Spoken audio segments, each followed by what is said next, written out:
Assalamu alaikum, dear students.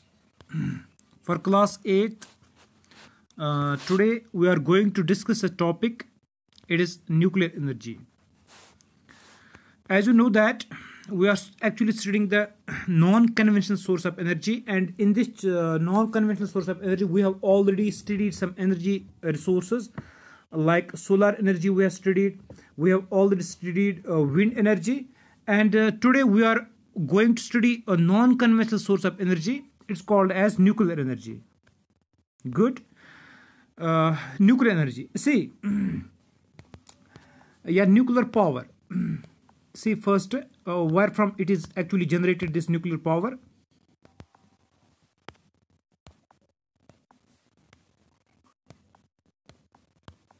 Nuclear power is obtained from the energy stored in the nucleus of an atom. See, where from this nuclear power is actually obtained. This is obtained from the energy stored in the nucleus of the atom. Good. जो atom का nucleus होता है इसमें ये energy store होती है. Especially two elements जो है, it is uranium and thorium. Good. These two they are called as, they are actually the radioactive elements. These two elements which I mentioned here, uranium and thorium.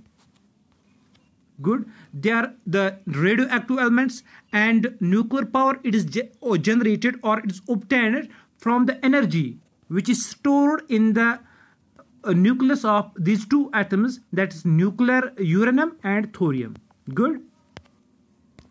See, these fuels, actually uranium and thorium, they actually undergo nuclear fission reaction. It's a nuclear fission reaction in nuclear reactors. Actually बड़े बड़े nuclear reactors बनाए जाते हैं, ठीक है ना. इनमें इन दो फ्यूल्स का यूज होता है, it is uranium and thorium. वहां पे क्या होता है एक्चुअल में, ये जो दो फ्यूल्स है, यूरेनियम एंड थोरियम, दो एलिमेंट्स है, रेडियो एक्टिव एलिमेंट्स है, they actually undergo nuclear fission reaction. ये फिशन रिएक्शन होती है यहाँ पे. गुड. फिशन रिएक्शन होती है इनमें, एंड इलेक्ट्रिसिटी और पावर इट इज जनरेटेड. तो सिंपली मैंने यहां पे क्या कहा आपको, nuclear power is simply obtained from the energy stored in the nucleus of atom of actually two elements, that is uranium and thorium. These two fuels or these two radioactive elements, uranium and thorium, they actually undergo nuclear fission reaction in nuclear reactors. बड़े बड़े nuclear reactors होते हैं जिनमें actual में ये जो दो fuels का यूज किया जाता है, और इनका जो यूज है एक्चुअली बहुत कम होता है. एक्चुअल में अगर आप देखोगे ये एक्चुअल में दो एलिमेंट्स है, ठीक है ना, बट ये इन्हें हम कहते हैं, ये भी खत्म नहीं होने वाले हैं, बिकॉज बहुत ज्यादा एनर्जी जनरेट करने के लिए बहुत कम फ्यूल का यूज करना पड़ता है, ठीक है ना. न्यूक्लियर रिएक्टर्स में बहुत कम फ्यूल का यूज करना पड़ता है, तब हम न्यूक्लियर एनर्जी जो है जनरेट करते हैं. ठीक. सिंपली फिशन रिएक्शन होती है इनमें और इलेक्ट्रिसिटी जो है प्रोड्यूस की जाती है, ठीक है ना. गुड. यस. सी, अगर हम वर्ल्ड में बात करेंगे, जो सबसे ज्यादा जो कंट्रीज है, USA and Europe, they produce actually, ये बहुत ज्यादा न्यूक्लियर रिएक्टर्स का यूज करके बहुत ज्यादा एनर्जी प्रोड्यूस करते हैं. ये दो कंट्री जो है सबसे ज्यादा न्यूक्लियर एनर्जी जो है वो प्रोड्यूस करती है, ठीक है ना. The greatest producers of nuclear power, they are actually USA and Europe. ठीक. गुड. सी, अगर हम इंडिया में बात करेंगे, ठीक, इंडिया में भी बहुत सारे न्यूक्लियर रिएक्टर्स है हमारे पास, लेकिन बहुत ज़्यादा एनर्जी जो है वो प्रोड्यूस नहीं होती है. इंडिया में जो टोटल कंजप्शन होती है एनर्जी की, इसमें से टू सम एक्सटेंट 5% जो इलेक्ट्रिसिटी है वो इन न्यूक्लियर रिएक्टर्स से प्रोड्यूस की जाती है. वो हम कह सकते हैं जो न्यूक्लियर एनर्जी है. ठीक. अच्छा, इंडिया में जो है सबसे ज़्यादा डिपॉजिट अगर हम देखेंगे, जैसे मैंने कहा दो एलिमेंट्स जो है इस पे यूज होते हैं, uranium and thorium. In India, Rajasthan and Jharkhand, they have the largest deposits of uranium. इनमें जो है दो स्टेट्स में, राजस्थान और झारखंड, इनमें सबसे ज़्यादा डिपॉजिट जो है यूरेनियम के. एंड अगर हम थोरियम की बात करते हैं, thorium is found in the monazite Sands of Kerala. जो केरला वहाँ से बीचेस है, वहाँ से केरला से, ठीक है ना. तो वहाँ पे जो मोनाजाइट सैंड्स है, वहाँ पे जो ये कौन सा मैंने कहा, यहाँ पे थोरियम जो है फाउंड किया जाता है, थोरियम पाया जाता है वहाँ पे. ठीक। अगर हम इंडिया में इन न्यूक्लियर रिएक्टर्स की बात करेंगे, the nuclear power stations in India they are located in, कहाँ पे इंडिया में जो है न्यूक्लियर पावर रिएक्टर्स है वो लोकेट किए, वो कहाँ पे लोकेट है, ठीक। अच्छा देखो बेटा, जो इंडिया में है it is Kalpakkam in Tamil Nadu, ठीक है ना। ये एक प्लेस है तमिलनाडु में कल्पक्कम, वहाँ पे एक न्यूक्लियर रिएक्टर है। तारापुर इन महाराष्ट्र, महाराष्ट्र में एक प्लेस है तारापुर, वहाँ पे एक न्यूक्लियर रिएक्टर है, ठीक। And also it is Rana Pratap Sagar near Kota in Rajasthan, Kota एक प्लेस है राजस्थान में, वहाँ पे एक पावर रिएक्टर है, न्यूक्लियर पावर रिएक्टर है। एंड ऑल्सो एक और है नेरोरा, ये यूपी में है, एक पावर रिएक्टर है, न्यूक्लियर पावर रिएक्टर। एंड एक पावर रिएक्टर जो है it is Kaiga in Karnataka, ठीक है ना। तो ये डिस्ट्रीब्यूशन है इंडिया में, कहाँ कहाँ पे ये न्यूक्लियर रिएक्टर्स इंडिया में लोकेटेड है, ठीक। अच्छा तो फिर से थोड़ा वो देखते हैं कहाँ कहाँ पे ये न्यूक्लियर रिएक्टर्स है। The nuclear power station India they are located in, one is in Kalpakkam in Tamil Nadu, Tarapur in Maharashtra, ठीक है ना, ये हो गए दो। And also we have Rana Pratap Sagar near Kota, Kota में है ये राजस्थान में, एक पावर रिएक्टर है, nuclear power reactor. And Narora एक प्लेस है यूपी में, एंड कैगा इन कर्नाटका, ठीक है ना। ये न्यूक्लियर जो पावर है, इन न्यूक्लियर पावर रिएक्टर्स इनकी डिस्ट्रीब्यूशन है इंडिया में, ठीक है ना। गुड। अगर हम इसकी एडवांटेज और डिसएडवांटेज की बात करें, ठीक है ना, न्यूक्लियर पावर जो है इसकी न्यूक्लियर एनर्जी जो है इसके एडवांटेज और डिसएडवांटेज की बात करते हैं, ठीक है ना। तो एक जो इसका एडवांटेज है, it emits large amount of energy, nuclear reactor जो है it emits large amount of energy, जो मैंने पहले ही आपको बोला, इसमें फ्यूल्स का यूज जो है वो बहुत कम होता है, ठीक है ना, less fuel, less amount of fuel, ठीक है ना। लेकिन एनर्जी जो जनरेट होती है वो बहुत ज्यादा होती है, ठीक है ना। कम फ्यूल में हमें बहुत ज्यादा एनर्जी मिल जाती है, गुड। लेकिन इसका एक जो है डिसएडवांटेज है, ठीक है ना, it generates actually radioactive waste, ये रेडियो एक्टिव वेस्ट जो है वो जनरेट होते हैं, ठीक है ना। या कभी कभी क्या होता है कि अगर ये किसी जगह पे न्यूक्लियर रिएक्टर्स होंगे या बड़े बड़े न्यूक्लियर रिएक्टर्स होते हैं, तो वहाँ पे क्या हो सकता है, कभी ड्यू टू सम अर्थक्वेक्स या सुनामी, अगर इनका प्रॉपरली इनको क्या कह सकते हैं हमने, अगर हम इनको प्रॉपरली मैनेज नहीं कर पाएंगे तो इनसे न्यूक्लियर जो ये रेडियो एक्टिव वेव्स है वो जनरेट हो सकती है, ठीक।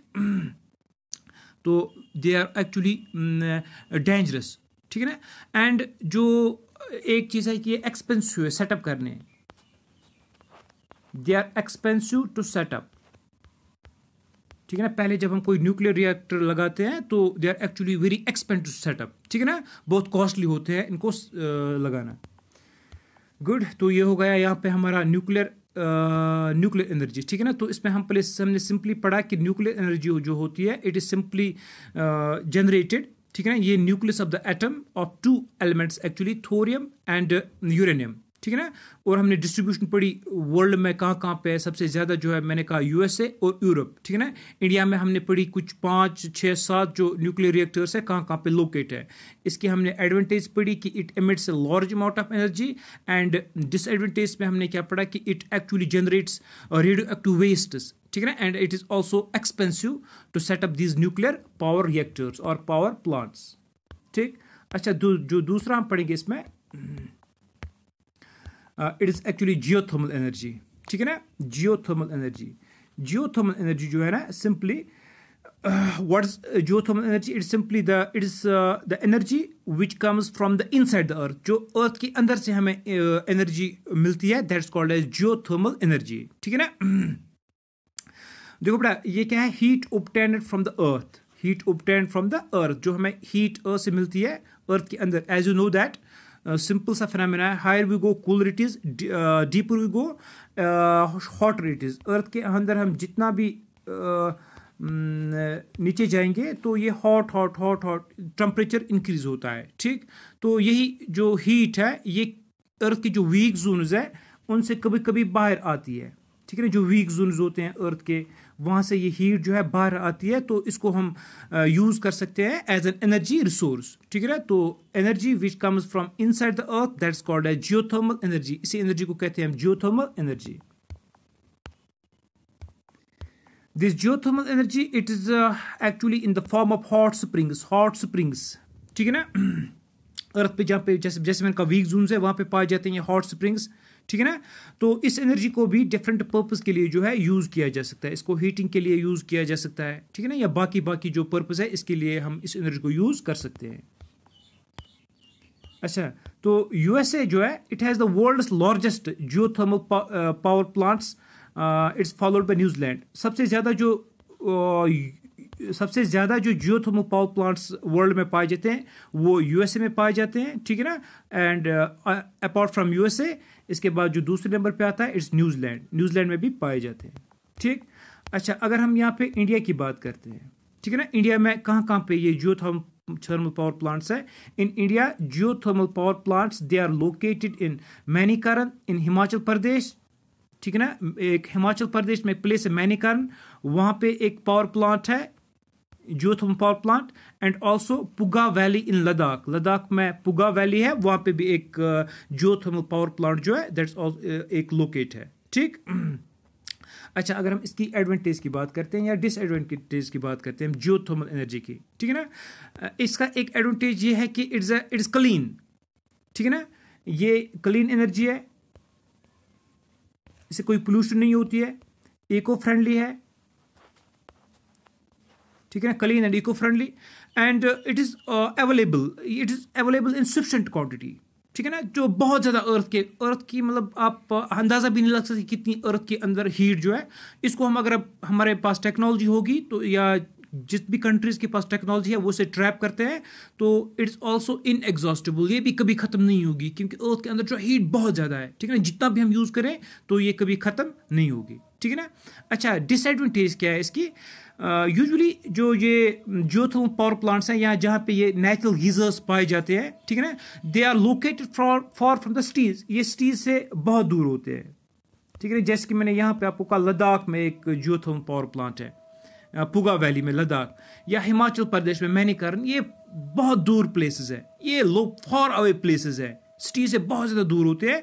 सो they are actually costly to transport the electricity transport करना जो है दैट बिकम्स एक्चुअली कॉस्टली, ठीक है ना।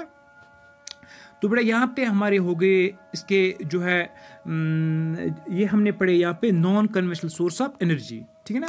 तो यहाँ पे non conventional source of energy जो है वो ऑलमोस्ट खत्म हो गई है, ठीक है ना। बस एक टॉपिक रह गया non conventional source of energy, तो इसके बाद ये लेसन जो है हमारा खत्म होगा, ठीक है ना। तो आज हमने 2 एनर्जी सोर्स पढ़े इसमें, वन इज न्यूक्लियर पावर, ठीक, एंड और हमने पढ़ा जियोथर्मल एनर्जी सिंपली मैंने कहा जो heat energy which obtain from the earth that's called actually as geothermal energy because of the fact that temperature inside interior of the earth it actually rises, ठीक है। जितना भी हम डीपर जाएंगे temperature increase होता जाएगा, ठीक है ना। तो वही एनर्जी जो है वो इसको हम यूज करते हैं, इससे हम पावर जनरेट कर सकते हैं या इसको हम डिफरेंट पर्पस के लिए जो है यूज़ कर सकते हैं। तो सबसे ज़्यादा जो कहाँ पे है ये एक्चुअली सबसे ज़्यादा जो है ये यूएसए में है, इसके बाद न्यूजीलैंड में। इंडिया में मैंने कहा 2 न्यूक्लियर जियोथर्मल पावर प्लांट्स है, one is in Manikaran, it is in Himachal Pradesh, and Puga valley in Ladakh. Good.